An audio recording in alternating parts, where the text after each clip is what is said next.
The Celebrity Traitors has finally finished, and that final was epic. So I thought today, because we've finally finished and we've seen Faithfuls and Traitors come and go, we should now rank every single person in a tier list. But before we go any further, please make sure that you've clicked that red subscribe button down below and have your notifications turned on. So here we are in our tier list. Now before we get started, I'm just going to preface, I'm going to be ranking the characters in this show. I'm not ranking these contestants based on who they are outside of the show. It's simply how they acted in the show. It's not a judgment of their own personality, just them as characters in this heightened state of playing the game. So let's start off with, of course, Claudia Winkleman herself. She has got to be S tier. I mean, she's just iconic. Even in Celebrity Traitors, as we've seen, she's iconic in the normal version of the show. She still adds her Claudia-ness to the game as if she was dealing with normal contestants here,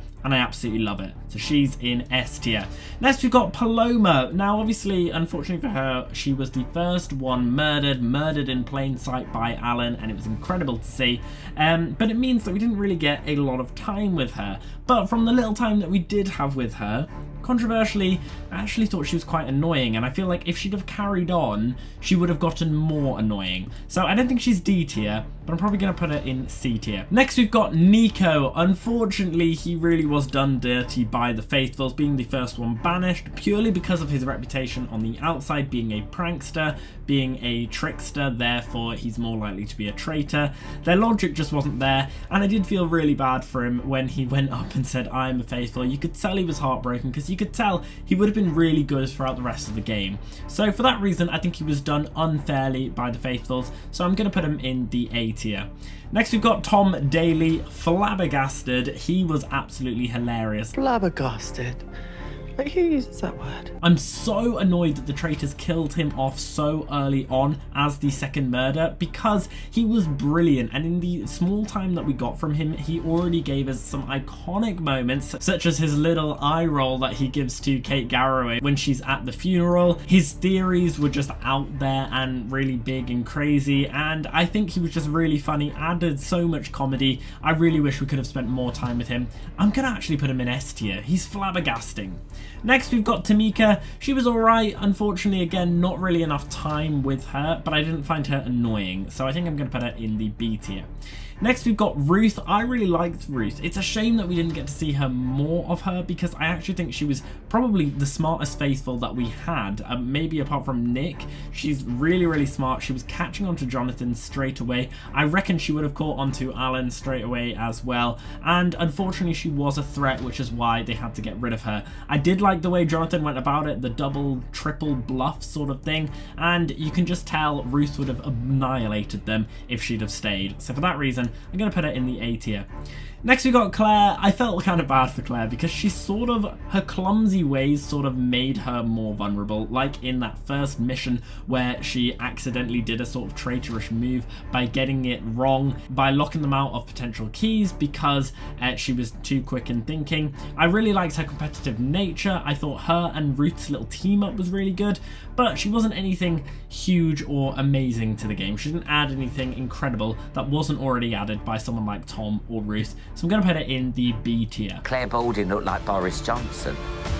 Next we've got Charlotte Church. I just think she was kind of forgettable, to be honest. Out of all of the rest of these Faithfuls and these Traitors, I didn't really think she was anything that amazing and didn't really add much to the game, unlike everyone else. Maybe it was the edit that didn't really let her add that much to it, but when she left, I wasn't sad that she was leaving. So I'm going to put her in the C tier.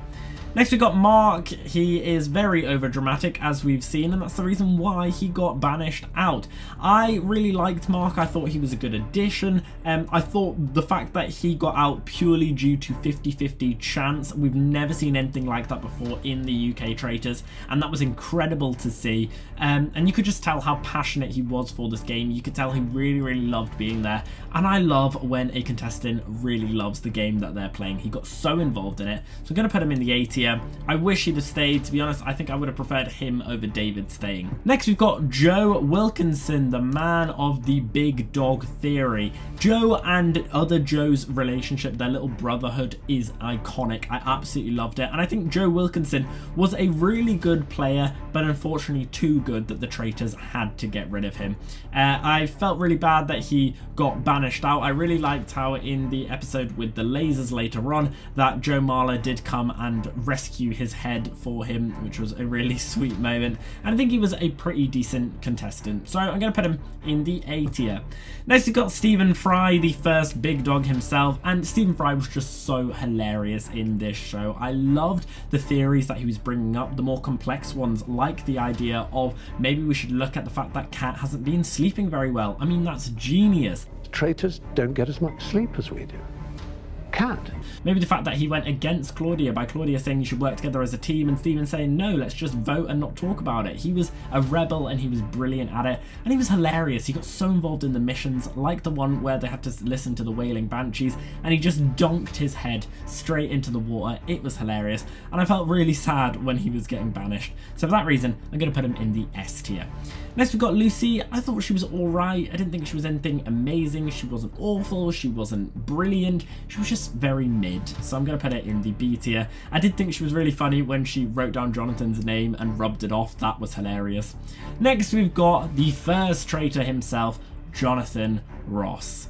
And I hate to be this person because I normally love the traitors, but I'm gonna have to put him in the D tier. I don't know what it was. The fact that when he was a traitor, he was just quite unlikable, and normally the traitors tend to be likable. They can be villainous, but they can be villainous and likable in the same way. That's what Alan's doing, that's what Kat's doing, that's what previous traitors from previous years were doing. Jonathan, unfortunately, I just felt like he was very cruel for unnecessary reasons, like the fight that he had amongst the table against him and Joe Marler. It was really interesting to see, but as time went on and the fact that the Faithfuls weren't catching a traitor, the fact that Jonathan was still stuck there, I just fell out of love with him, and he got more and more annoying as the show went on. I'm glad that he left when he did, and I kind of wish it had been sooner. So for that reason, he's going to go in the D tier. In contrast, however, Celia Imrie, she is definitely top of S tier. She is brilliant. I don't even need to say anything else. She's just iconic. Her hilarious moments. Here are some clips of Celia Imrie just being Celia Imrie. Experience in history. Celia. You know what you're doing well, don't you? What? Put the pussy in. Next we've got Kate. I've seen lots of people online saying they don't really like Kate, and I disagree. I actually think she was quite a good faithful. I know she wasn't very smart, but the fact that she wasn't very smart brought us some iconic moments, like Maybe someone's been recruited.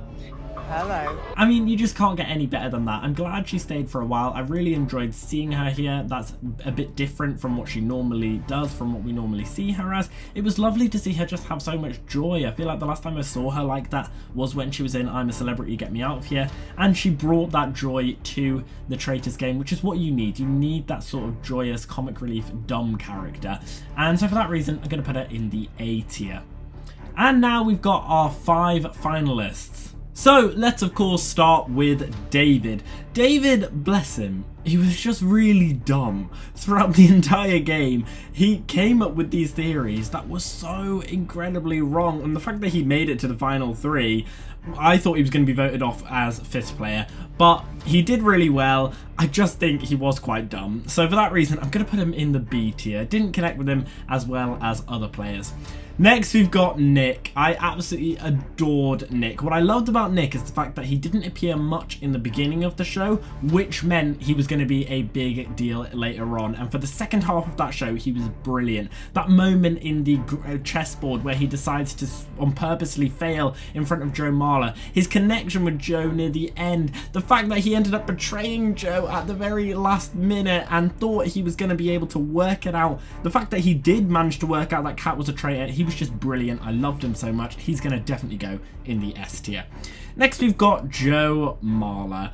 this guy, I mean, he was just brilliant. He was the biggest theory creator, of course, with the big dog theory, his brotherhood that he had with Joe Wilkinson, with Nick, his betrayal at the end when Nick betrayed him, and you can just tell he just lost all hope and was so upset about it, and it was heartbreaking to see.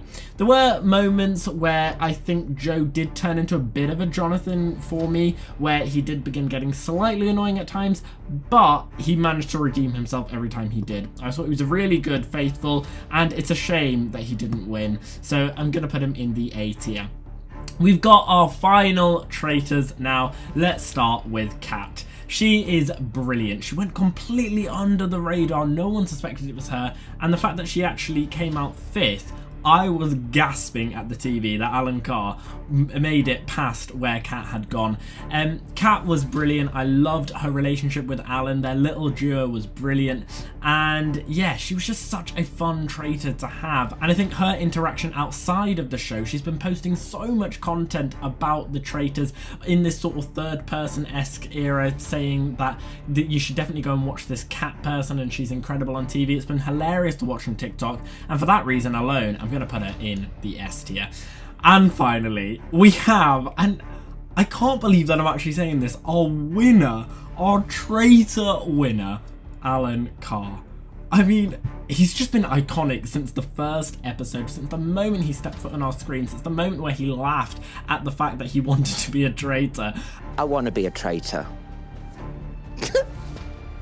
Oh God, Alan. And the fact that he managed to survive, even though to us it's so obvious that he's a traitor. I am a favourite. The fact that he managed to survive and then trick everyone to turn on Joe and win was incredible. And his emotional heartbreak at the end, where, you know, you could see it had weighed so much on him and he'd been trying to keep it in for so long. It reminded me so much of Will's ending at the end of season 1, actually. And I just love the fact that this traitor won. It's just brilliant. It's such a great arc and story, and I think it's a contender. The fact that he won and the fact that he was so almost obvious that it was too obvious that he could have been a traitor, that puts this season of Celebrity Traitors as one of the greatest seasons of traitors of all time for me. So for that reason, Alan Carr. I'm sorry, Celia Imrie. Parting is such sweet sorrow. Alan Carr is the top of S tier. But guys, that is my tier list for the traitors. What do you guys think of this tier list? Let me know your thoughts down below in the comments, and there'll be a link down below in the description as well if you want to go and do this tier list yourself. Guys, let me know if you've enjoyed the Celebrity Traitors. I know I certainly have. And as always, we've been here on Gated Theories. Thanks for watching, and I'll see you guys later. I'll be there to help you shine.